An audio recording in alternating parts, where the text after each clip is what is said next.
So, ethics.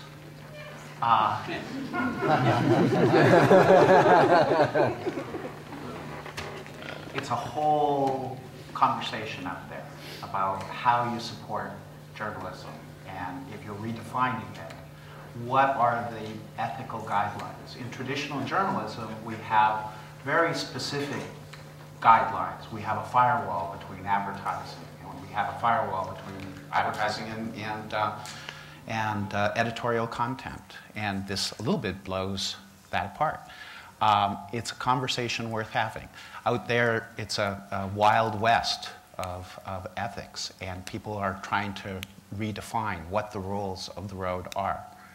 I bet people are talking about this online, no? Yeah, we've gotten a lot of comments about Flavor Pill, and a lot of them seem to revolve around the incentive-based system when it comes to paying critics based on the amount of hits they get. And one comment from Portland, Oregon asked, does that encourage writers to cover only popular things? And I think that's a reasonable point to make. And it seems like people also took issue with something that he said about transparency and questioned whether Flavor Pill really was transparent. But we also got a lot of comments that said they're the best curators that these people tend to use. So clearly the public online is split on Flavor Pill.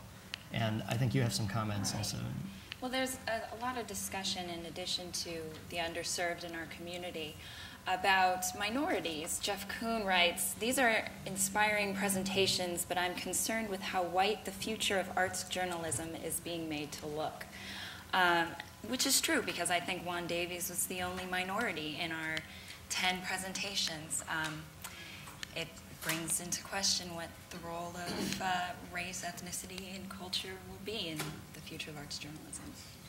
And we have an interesting comment from Jean-Claire Van Ryzen, I believe I'm saying that right, she's the arts critic for the Austin American-Statesman, and I think she, after hearing all these presentations, has a little bit of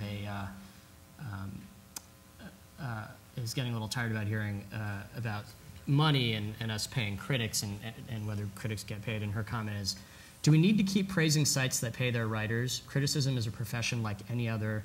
Stop the poverty mentality. Well, you know, actually, there's one thing I wanted to say about that, which is, you know, if you look at Technorati, there are about 300,000 arts blogs out there right now. Not all of them active, to be sure, but.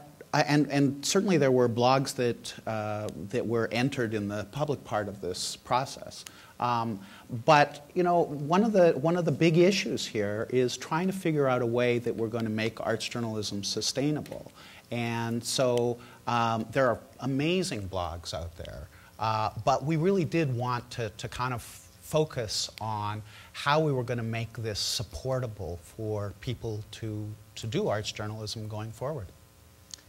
Okay, and with that, I believe we have another break and our final roundtable, the business of arts journalism, where hopefully we'll answer a lot of these questions about making money. I don't know, maybe we want 5 minutes, and we'll be back.